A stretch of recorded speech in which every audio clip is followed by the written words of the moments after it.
So,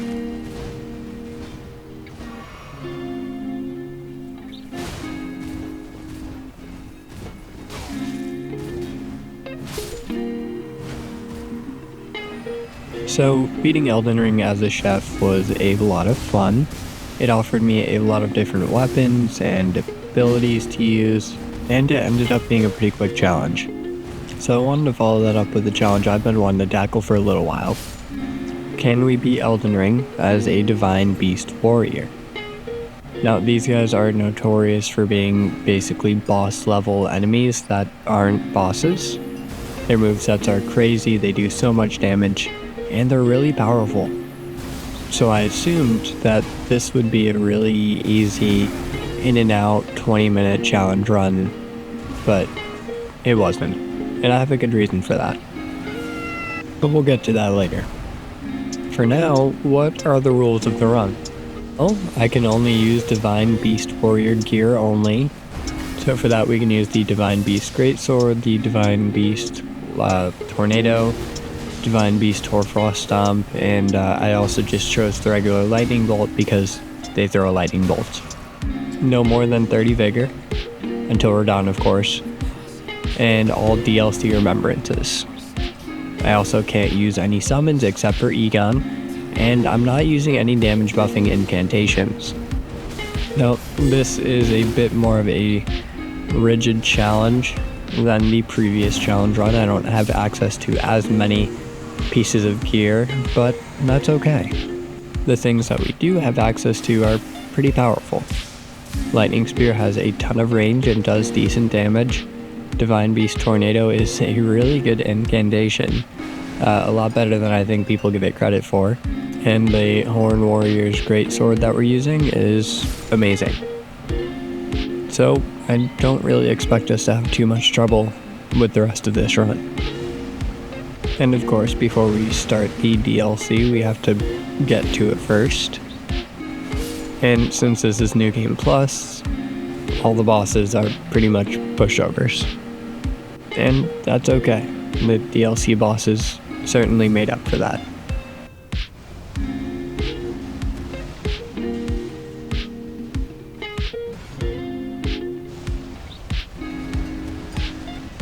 Now against Godric right here, I just wanted to try out all of my different attacks just to see, what was doing what. And I found that if you trap a boss in the Divine Beast Tornado, it can take 3 ticks of damage, and it's actually really good damage. That and the Ash of War from our Horn Warrior's Greatsword do really solid damage. So those are probably our 2 best options during the run.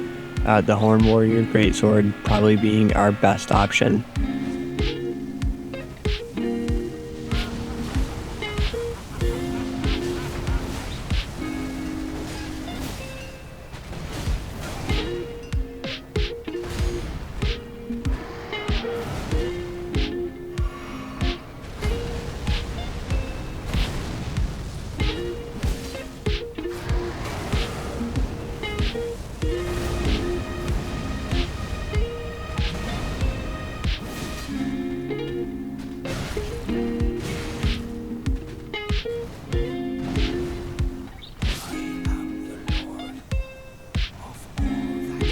So yeah, Godric was pretty easy, but that's nothing compared to how easy Rennala was.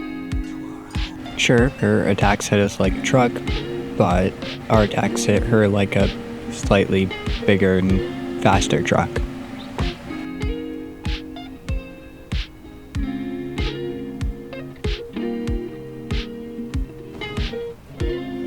So we smack a few school children, and after that we can get to work on Rennala.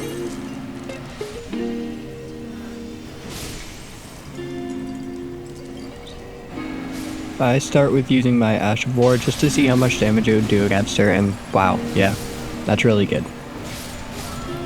Clean 1 phase. And I'm thinking that our attack should be able to stun lock her, so this should be a very clean 2 phase as well. Yeah, look at that. That's crazy. I did run out of FP there, so I got to escape a little bit, restore my FP before I go back to fight Rennala again. and she does like to run away a little bit, so we just gotta catch up to her. Again, we should be able to finish this fight nice and easy.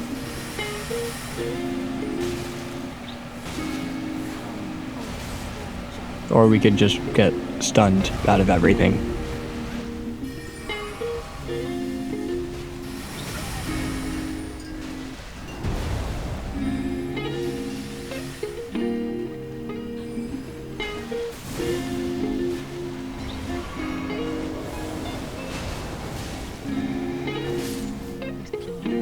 So with Radahn down, we can head to Altus Plateau and rest outside of Grace there. And once we rest at that Grace, then we'll be able to access the Radahn Festival. And then, after Radahn, we can do White Mask Vare's quest line, and then go fight Moog. Then we can start the DLC finally. So Magma Worm Makar was not a huge issue, though I did kept getting hit by his attacks because I forgot how to dodge, but that's okay.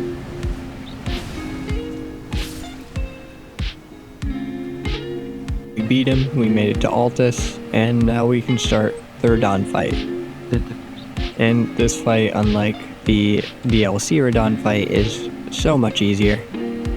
It's actually fair. It's crazy. I've also been getting much better at using the deflecting hard tier, though mainly in the DLC. I don't have too much practice with it against the main game bosses quite yet, but with the DLC bosses I am starting to feel really confident about using that in combination with normal dodges. And each of our attacks do a lot of damage to Radahn, so this shouldn't be a long fight at all.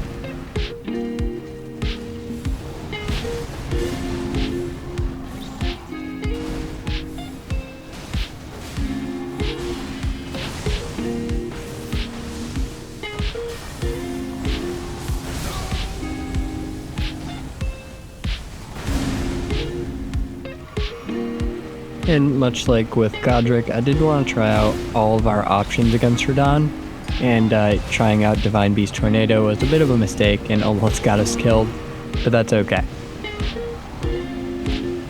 It didn't do that much damage regardless.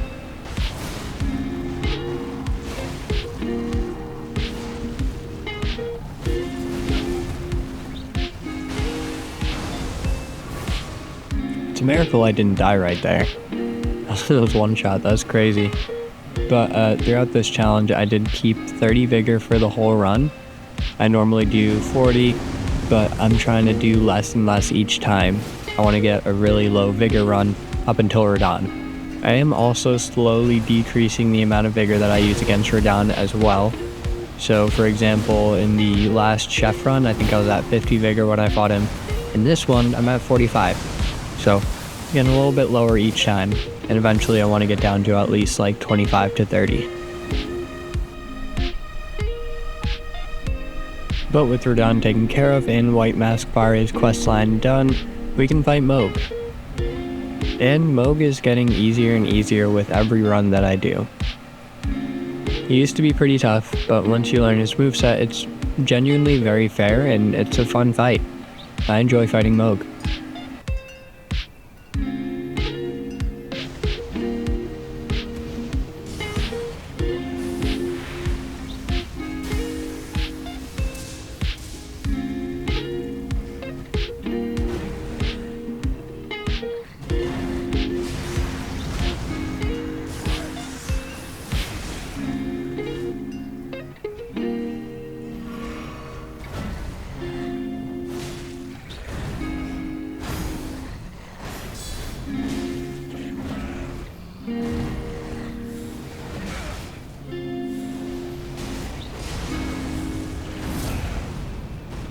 So after having tried out all of our different attacks, I've found that the Ash Vor, as well as just regularly attacking him with our sword, is the most effective, as it is with most bosses in this game. The Ash Vor is very spammable, and it has a very big range. It's a really nice Ash Vor, actually. Though, to be completely honest, all of the horns in the Ash Vor just look weird. The shape of this Ash Vor makes me uncomfortable. But that's just me. Phase 1 went by with no issue, and since we had Mohg's Crystal Tier, we could tank through his bleed attack with no problem, and we get a nice poise break right at the beginning of Phase 2, allowing us to take him into the red. One more Ash of War spam and he should be done. There we go. Mohg dealt with. Onto the DLC. And this is where my problems truly began. And they were self-imposed problems, I'll be completely honest. But before I started fighting bosses, I thought that I would go and collect a few Erdtree fragments along the way, just to level up a little bit. And after that, I tried to make my way up to the Divine Beast Dancing Lion, and it went so well. But eventually, of course, I did make it, and I was able to grab the Site of Grace and begin my boss rushing.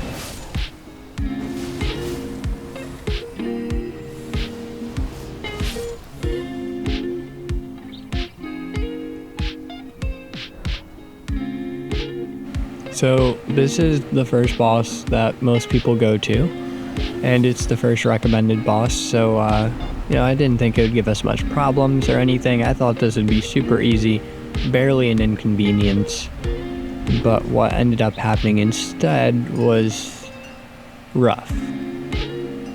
Now, my first attempt went pretty well. I managed to get off like 2 attacks before I died, so that was great. And then the next 24 or so attempts afterwards went pretty similar to that, somehow. And there's a good reason for this. Rather than paying full attention to the game, I was watching Netflix on my phone as I was fighting like all of these bosses, so I ended up dying a lot because I wasn't paying full attention, and that was my fault. So that's why this run took so long for me. But again, that's on me and skill issue.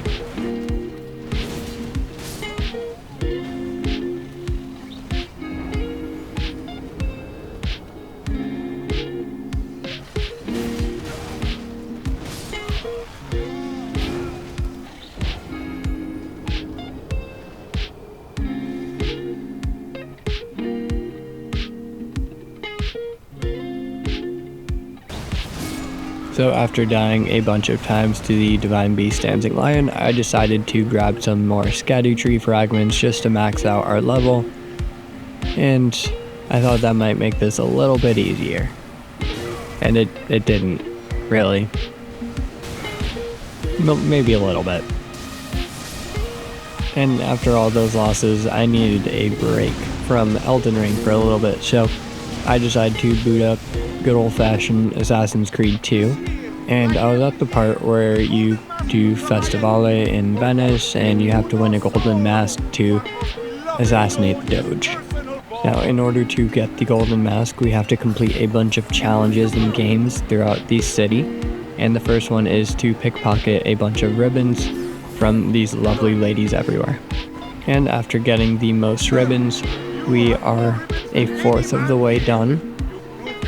So we need to complete 3 more challenges. The next one that we take on is the parkour challenge, which is always pretty fun, and it's just a parkour course. You just gotta climb buildings and jump across buildings and beat the best time for this course.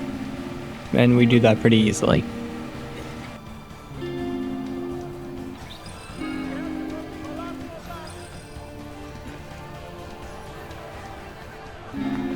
And just like that, we're already halfway done with the games. The golden mask will be ours. You've proven yourself the fastest and strongest in Venezia. You are now one step closer to the grand prize. Next up is a game of Capture the Flag, and it's really easy. Yeah, we just pick up the flag and jump over the water where this guy can't come, climb up, and return the flag to our base. We do that 3 times, and we've won this game as well. You've proven yourself a warrior without fear, an inch ever closer to victory. Finally, we have to do Fight Club. And, Yeah. These guys didn't stand a chance. Finally, the Templars throw their own champion into the ring, and he didn't stand a chance either.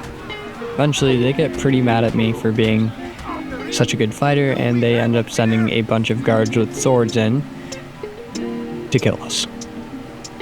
Now, of course, that didn't quite go as they planned, That's how it's going to be. but it was a good try, I suppose.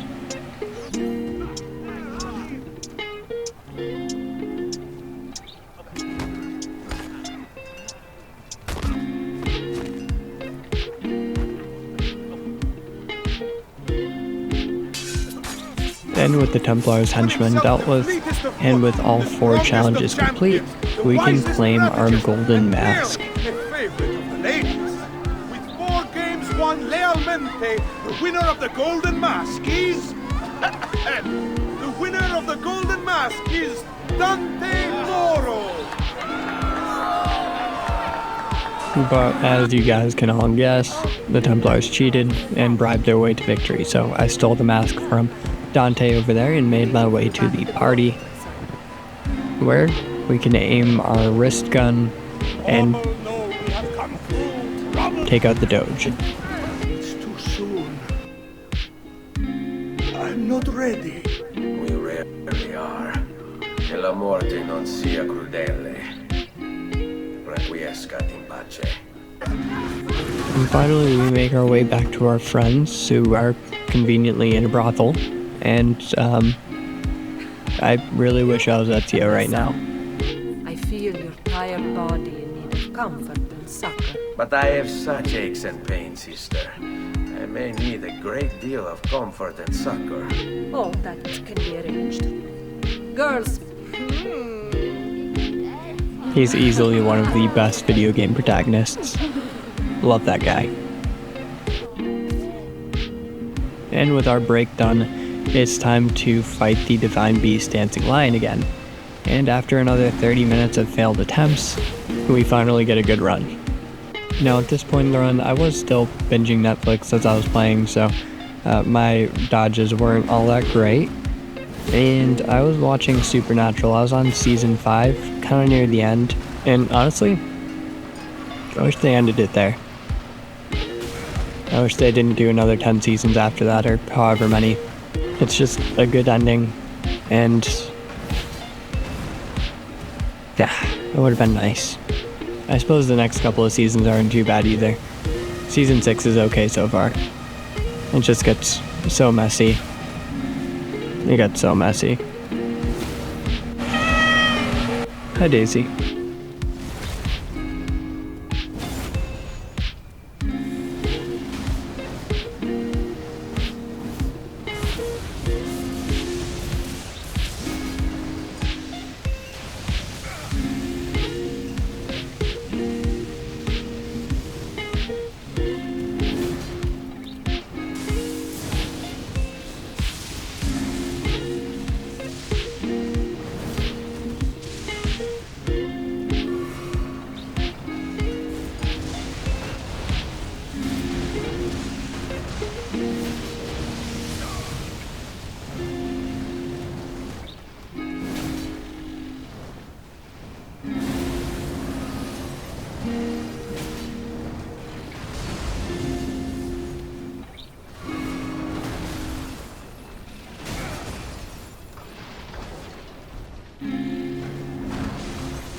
with the Divine Beast Dancing Lion finally dealt with, it was time to move on to the next boss of the run, Radahn.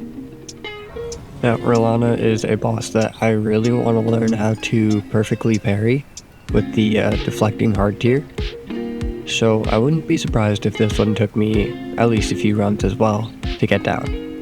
I sprinted through the castle as quickly as I could, avoiding as many enemies as possible, and just going for these sites of grace before finally making it to Radahn. And my first attempt actually went pretty well. I got her really low, but of course I got caught in one of her combos, and well, you know the rest. And yeah, this certainly took a few attempts. It took almost an hour to get the winning run.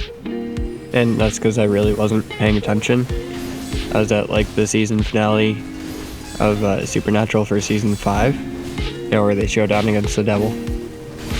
But my parrying was improving. For the most part, I feel like I know the correct attack opportunities and parry opportunities for Radahn now. So it also kind of depends on the weapon that we're using to parry. So the next run, the run that I'm actually working on right now, is a whip only run. And that's just the regular leather whip, not any of the good ones. And anyway, parrying with that whip is, for some reason, extremely difficult.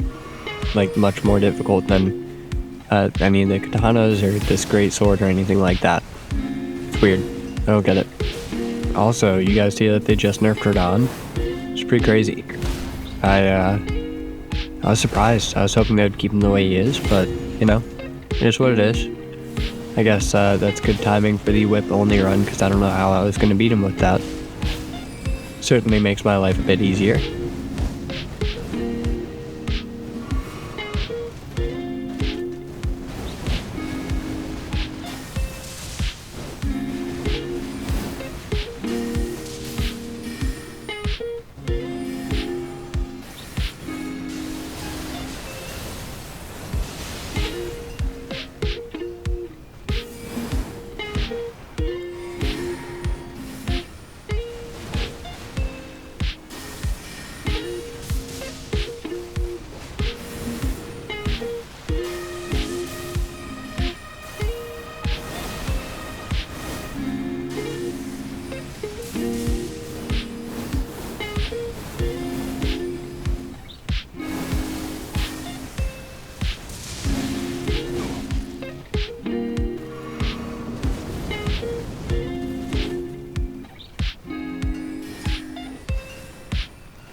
Alright, on to the next boss, and that is the Putrescent Knight. So I make my way down Elak River towards the Cerulean coast, and once I get there, I do collect a few Erdtree fragments as well. I was only missing a few to max out my level at this point, and I did have another idea for a future run. It was like a demi-human only run, so I think they have knives, they have the Starline sword that'd be fun to use, and I don't know, whatever else they have access to, curved sword, the demi-human staff. But the Cerulean coast is very pretty. I like it here. We continue on and make our way into the Deep Stone Crypt, where we run into the Putrescent Knight once more. And much like Radahn, my first attempt actually went quite well, and I probably should have beat him on the first attempt, but I didn't. While it was nice and relaxing to watch my show while playing Elden Ring, it made for a very extended challenge run, that's for sure. Safe to say I will not be doing that for next week's run. Oh, I did make a second channel, by the way. I wanted to tell you guys about that. So basically, it's going to be about folklore and the supernatural. The first video that I made for that was why is iron super effective against like ghosts and stuff, which was really interesting. Obviously I got that idea from watching the Supernatural. Like I just wondered why and where that came from in the historical record, So I did some research and put together an okay video. A little bit rougher on the edges for sure, but that was my first video essay type video, so they'll get better over time. And I'll probably add to that channel like twice or 3 times a month. Not as often as this one, but I'll put it in the description if you guys are curious, if you want to watch it. But no worries if you don't. I know you're just here for Elden Ring content. The next video for that one will either be about the lore of the Fae, or perhaps why salt is good against ghosts. Something like that. Or maybe silver bullets against werewolves. Stakes against vampires, that kind of stuff. But we'll see. So the Divine Beast Tornado actually did pretty good against this guy, especially when he was stuck in that attack, but I really should just stick to the sword. It's so much better. I mean, these incantations are powerful, but like, come on. Look at that.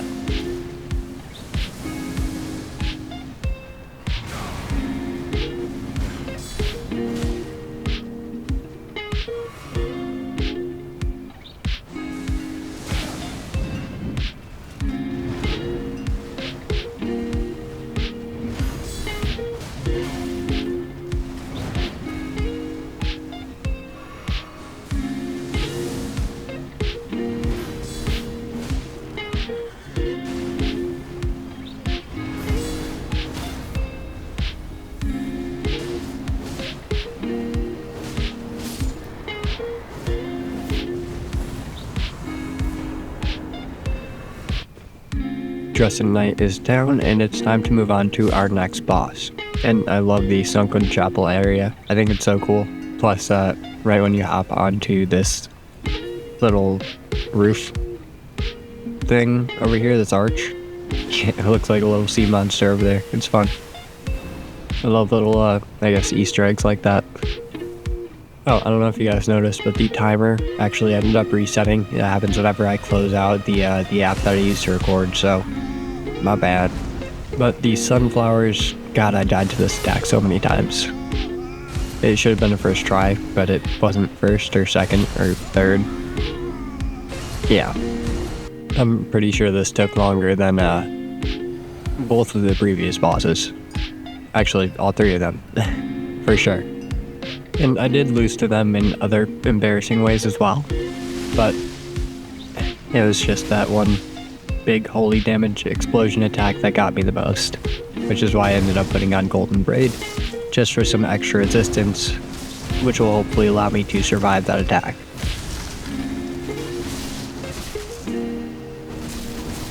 So the Divine Beast Tornado actually does really good damage if you hit the sunflowers in the head. If you don't, it does really bad damage. Actually, anything does really good damage if you hit the sunflowers in the head.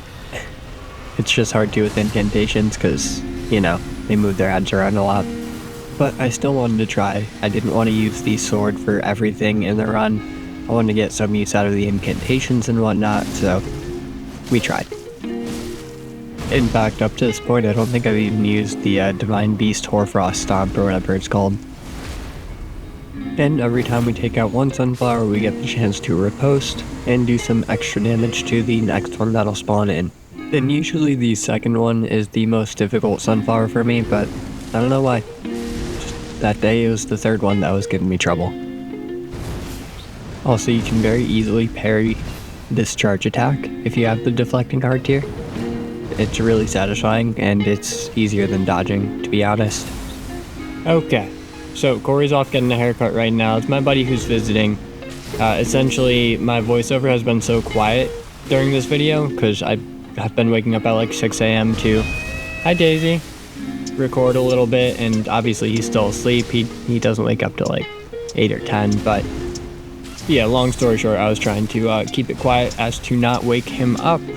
So, the rest of the voiceover, hopefully if I can get this done, will be a bit more high energy.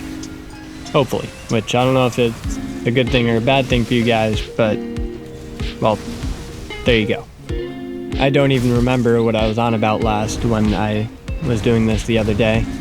So, yeah, That's great. Anyway, I tried to use every single spell and incantation. I wanted to get all of my FP out of the way just to get some use out of my spells and my Ash of War and whatnot before defaulting to my amazing sword to finish off this fight. And overall, it was a pretty easy fight. Not really, it actually took me so long. Yeah, but that's fine. I'm enjoying having my buddy over, by the way. It's been a lot of fun. It's cool having a roommate again. The only problem is that my apartment is a studio, which means it only has one room and the bathroom. And I have a small lofted area as well that's supposed to be used for storage, but I put an air mattress up there for him, so he at least has a little bit of privacy. But I mean, it's a tiny space for two people, that's for sure. But I mean, we've been getting up to a lot. We have gone surfing a couple times. I love taking all my friends surfing when they visit. We got some good food, some barbecue. We're in South Carolina, so we got some good barbecue down here. We went to gymnastics class.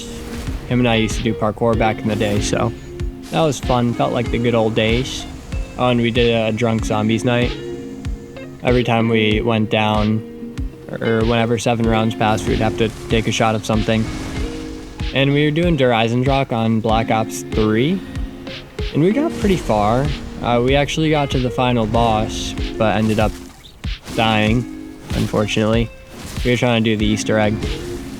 It was pretty rough, because Corey went down 20-something times, and my buddy Teddy also went down in the double digits, so they ended up having a lot to drink, and by the time we got to the final boss, they weren't playing too well. But that's okay. It was still fun. We're thinking about going to Sliding Rock, North Carolina, or maybe Lake Jocassee. Do some cliff jumping there. That'd be fun. I haven't been up to either of those places yet, actually, so that'd be cool. We'll see. Anyway, Erdtree avatar's down, and we are on to the next boss, Commander Gaius, which for this run was actually quite easy. So the more I fight Commander Gaius and the more I use the deflecting hard tier against him, not there of course, but anywhere else, the easier the fight gets. So this Commander Gaius fight didn't take too long, only about 10 to 15 minutes, so probably like 10 deaths. So really not bad at all. He is really easy when you deflect his attacks rather than try to dodge them. It just helps out so much, especially because he doesn't have too much poise, so you can poise break him pretty easily if you get off a few guard counters, and it's just really, really nice to fight him nowadays. He used to be my least favorite boss, but nowadays, he's alright. I respect him a bit more. And it only takes about 3 guard counters to get a poise break on him, and we can get the riposte and smack him with an Ash of War before we have to get back out of the way. So that was the main strategy for this fight. Guard counter, poise break, riposte, Ash of War. And it went pretty well. I think I was also paying more attention to this fight than the previous few fights, so that's why it only took, 10-15 minutes rather than 2 hours. But these things happen, And I was feeling a little burnt out of Elden Ring at this point, just because I had been playing so much of it for these videos, so I needed a distraction while I was playing, to be completely honest. And it helped. I'm back in the Elden Ring mood already, so that's good. I've also been playing a lot of Call of Duty with Corey, Warzone, Resurgence duos in particular. And that has given me a good break from Elden Ring as well. We actually, not to brag, but we got 5 wins in the past 3 days. I don't actually know if that's good or not. I'm not that into Call of Duty, but it was fun. It was a lot of fun. I just can't keep up with the movement of these people. Sliding and jumping around during gunfights. Good lord. I'm a Destiny player, which means, people are all over the place during gunfights. But this is a whole nother level. God, they're so fast. I can't even imagine what Black Ops 6 is going to be like. And I am honestly scared to try multiplayer. I think I'll try the zombies in that game, but I don't know about multiplayer. That looks like a bit much for me in my old age.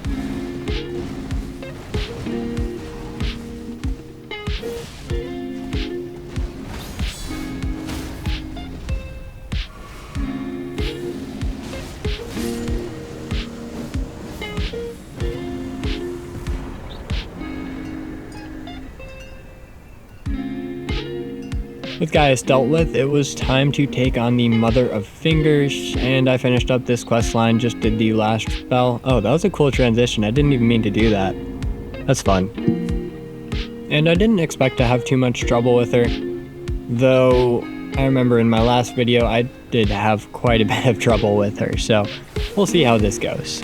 And I'll just mention this now because I don't know when else to talk about it, and I don't really have anything else to talk about right now. But if you would like to subscribe, if you enjoy seeing this sort of content, that would genuinely mean the world to me. That it is so helpful. It's something free that you can do that makes my life so much easier. But I mean, if you don't want to, like if you're not enjoying the content, definitely don't subscribe. Like, I get it. And if you guys even made it this far into the video, I genuinely appreciate you and your view, and I really hope that you guys are enjoying it. I put a lot of work into these, and yeah, like I said, I really hope you guys are enjoying it. Anywho, the Mother of Fingers did take me a few tries, unfortunately, but I was able to get some good poise breaks, especially with the guard counters. God, the deflecting hard tier is so good. Or deflecting crack tier, I'm not sure. Regardless, if you guys haven't tried it out, I would definitely take the time to learn it. It is so helpful. Ow. And definitely worth learning how to use. So Divine Beast Tornado actually did pretty well against the Mother of Fingers too, especially if I could trap her in it and get a few hits on her. It was solid. But of course the Ash of War and the sword did do better. Like I've been saying this whole video, that is our best weapon by far. That is our best source of damage by far. And we're actually nearing the end of this run. Only a few more bosses left. I think we have Bale, we have Midra. Did I take out Ramana yet? Probably. Maybe not. Who knows? Radahn, of course. And man, I'm really excited to fight him in his nerfed form. I haven't done that yet. And I'm getting pretty close. I only have like 8 bosses left in the run I'm currently recording. So, I mean, we'll get there. I'm excited to try it out. And to let you guys know what I think of it.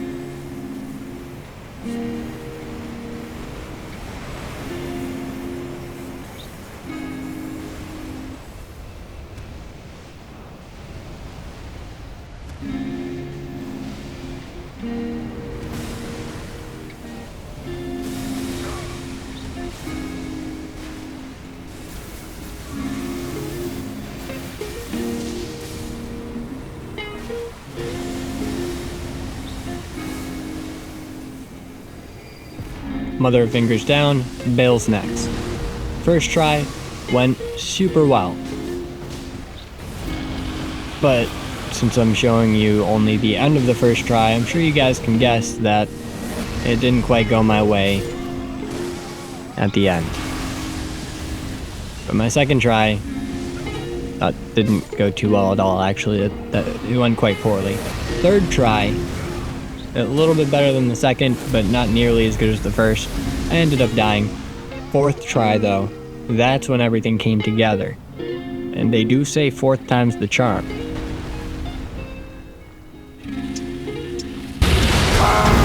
You, Bale! I hereby vow you will rue this day. Behold, a true great warrior, and I, God. Your fears made flesh.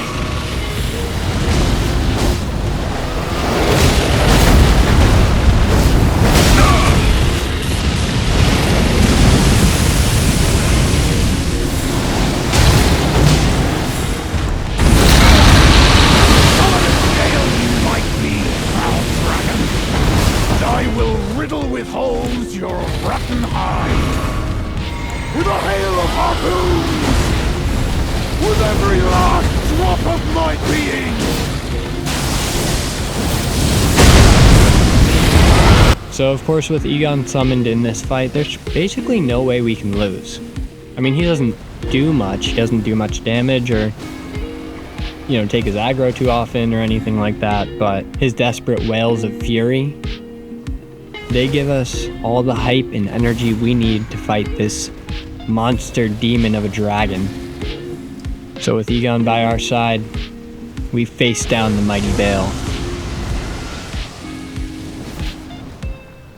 Now, I have yet to learn how to use the deflecting heart here for Bale. It's kind of tough to predict what attacks I'm actually going to be able to deflect with it, considering how big he is. So that's okay. Jump attacks work particularly well against this feller, and they do a lot of poise damage, which allows us to get a couple of poise breaks during this fight. And as we all know, poise breaks are key to beating up big bosses like this. I mean, look at that.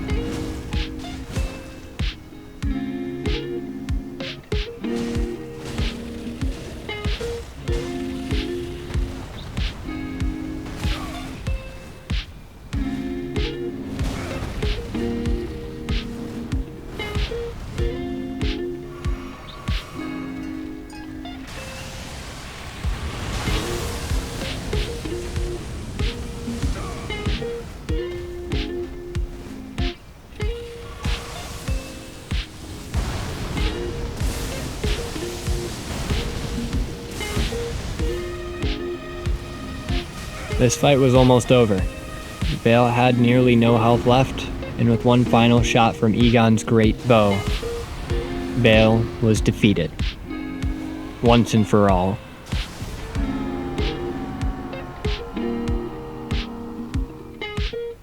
But that didn't mean my journey was over, no. Still have a couple bosses left, starting with Mesmer. He hurts. A lot. It took forever. And now I know not to watch Netflix while I am playing Elden Ring, because I probably would have finished this challenge in like a third of the time. Eventually though, we do get this run, which went pretty well. I dodged all of his attacks. I didn't get hit by a single one until like midway through the fight, and I basically got this fight down first try.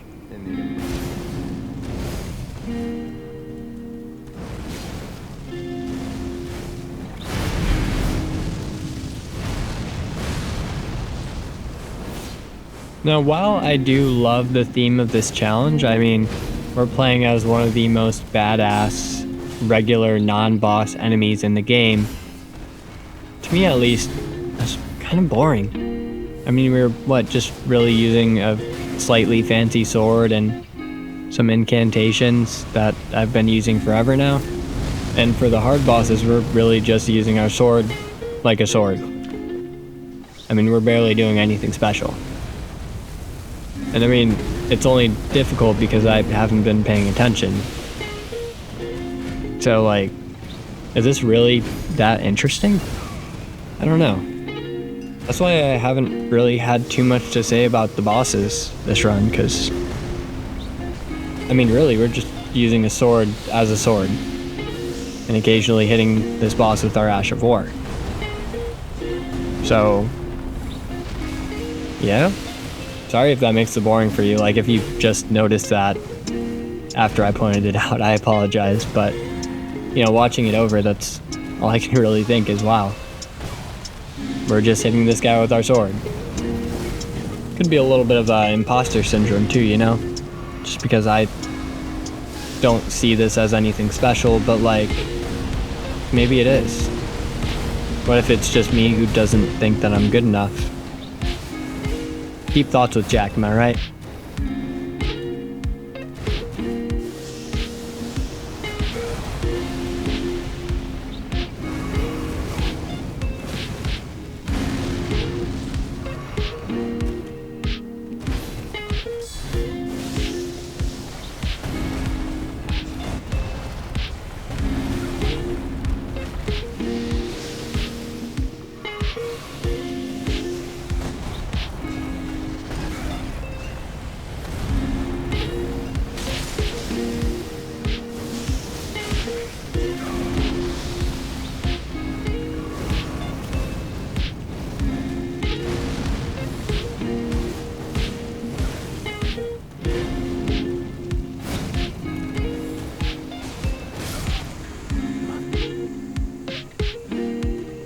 Now with Mesmer finally defeated, it was time for a break.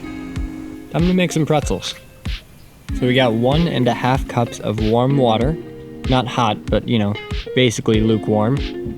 And then we put 1 packet of yeast, or if you have sourdough bread starters, about half a cup of that. Mix it around, add a pinch of kosher salt, roughly a tablespoon of brown sugar, and then roughly a tablespoon of butter. After that, it's time for roughly 4 cups of all-purpose flour, and we just add 1 cup at a time, slowly mixing it into each other until everything gets molded into a nice dough. And once everything is homogenized and nice and doughy, we're gonna go ahead and knead the dough for a little bit before letting it rest for another little bit. And by that I mean knead it for 5 minutes and then rest it for 10 minutes. After that, we're gonna cut it into little chunks, tiny balls, basically like roughly tennis ball sized. And it was so satisfying to cut this dough, by the way. I mean, look at that. It cuts so easily. So flat and like straight. Oh, I love it. After that, we take these balls and we start to roll them out like Play-Doh in between our hands. And we want these balls to be roughly 2 feet long and not super thick, but also not thin. I'd say about 1/2 inch in diameter. This is kind of fun, by the way. I had never made pretzels before. I took a Germany trip this summer, and almost every morning we ate fresh pretzels. It was great. They were amazing. After our dough is fully rolled out, we are going to make a little circle, but then put one end on the bottom of the circle, and then over the top we place the other end, like that. And I didn't know what I was doing. I just did what I thought was right, and it seemed to have worked out. So there we go. That's our pretzel shape. We do that with all of our dough, and then we have to boil some water and add a bunch of baking soda to it. I'll put the exact amount in the description, but I just put a random amount in there because why not? And once that water was boiling, we place a pretzel in one at a time and let it sit for about 10 to 20 seconds before taking it out and putting it back on our baking sheet. And this baking soda bath is what gives the pretzels their texture as well as the taste. The acidy, battery-like taste. But they came out pretty good, especially for my first try. I think I can do better on my next try, though. And I will definitely be making them again because it was delicious. And sorry, I know we're back to Elden Ring, but after you do the baking soda bath, I forgot to point this out, you're going to want to put some salt on it and then put it in the oven. And I'll put the baking times in the description as well. On to Midra. This is one of my favorite boss fights in the game. I think it is so much fun. You know, it's sword v sword. We can deflect most of his attacks. We can get some sick poise breaks because she doesn't have much poise. And it's awesome. It's a really fun fight.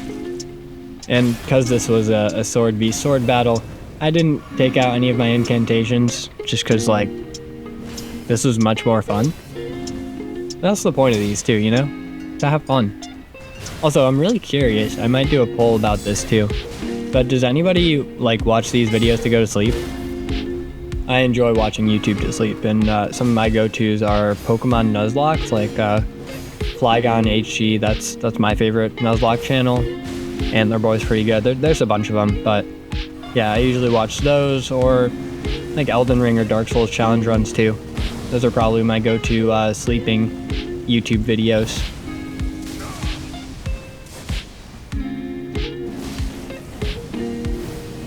You know what? I think this is actually my favorite fight in the game. It's perfect. The atmosphere, the burning church, the giant flame of frenzy on this dude's face. His attacks are perfect for parrying, or if you have a longer range mage build, you can do that too pretty easily. He doesn't have too much poise, so you can get these sick poise breaks and ripostes on him. But he still has a lot of health, and if you're not careful, he can absolutely melt you, especially if he inflicts madness, or if you don't dodge his attacks well enough.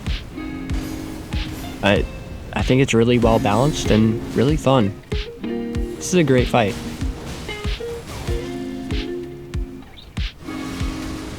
But unfortunately, all good things must come to an end. And Midra is one of those things. On to the next boss.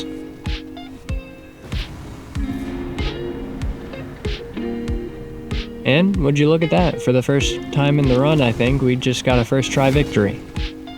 That is pretty wild, especially considering how good our build is. Ramno's cool. This build is solid for her just due to how much poise damage it does with our jump attacks and our guard counters, as well as just being able to stay really close to her. I've said this in previous videos and I'll say it in this one too. Ramona is best fought up close.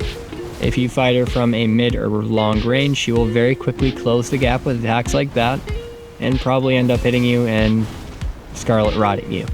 But if you fight her up close, not only are you able to get a riposte off on her in time, but also some of her attacks will just straight up miss you for like no reason. It's great.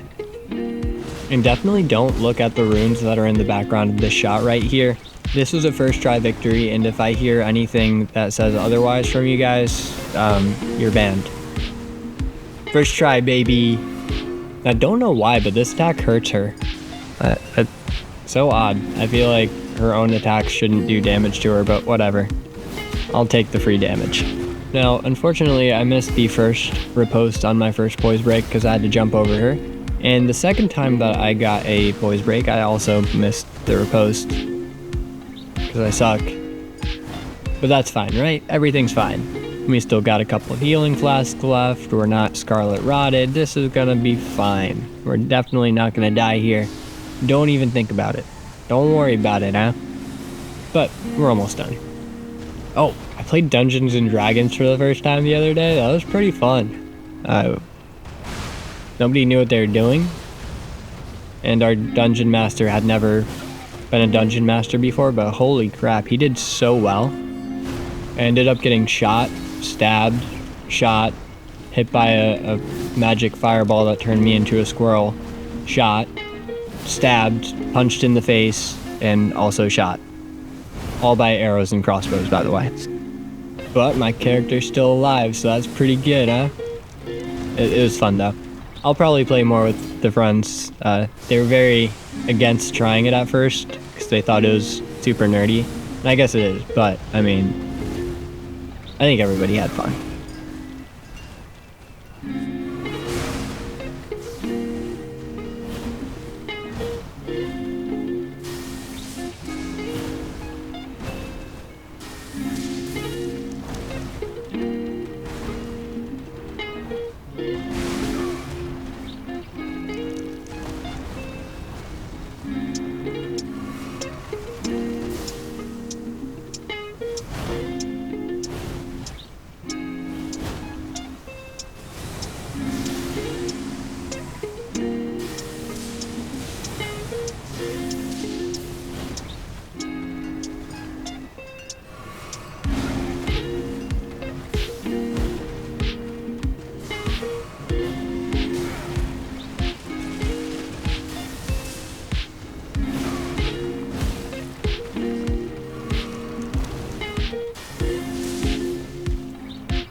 Okay, so I didn't get it on my second try either, but my third try went basically the same as the second, but I actually managed to get the final hit off, and this time I managed to get the riposte.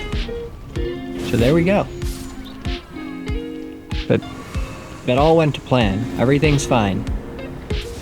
That just leaves us with Radahn, so on my way I fight my big brother right here, who thoroughly whoops my butt, and yeah, these guys are so much stronger than I am. It's not even fair.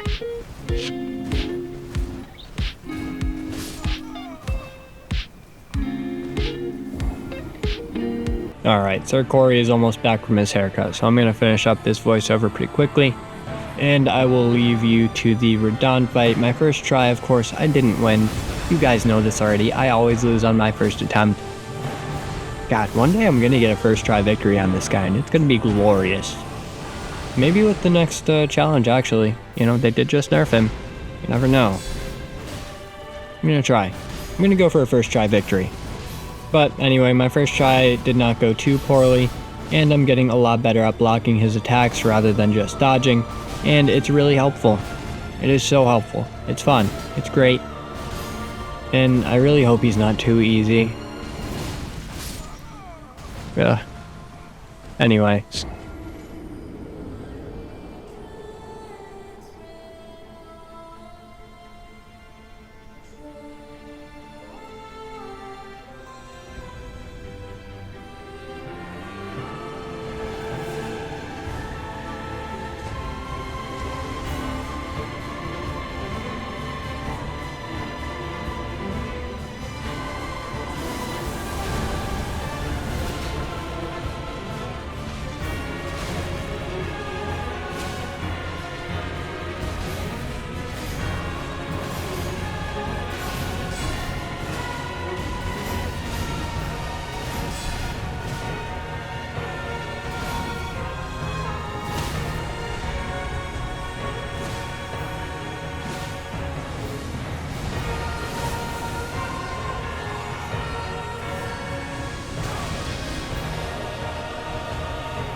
We did it, and it only took about an hour.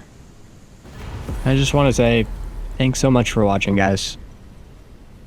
This was a fun one. We made it through with only 45 health, which is our lowest so far on Radahn, and we're going to keep lowering it as we go. So hopefully we will get down to like 30, 25, 20, we'll see. Anyway, if you enjoy this sort of content, go ahead and subscribe, because that helps me out so much. But if you don't want to, that's also fine. I totally understand, and I appreciate your viewership nonetheless. Thanks again, and I hope you guys have a good one. Peace.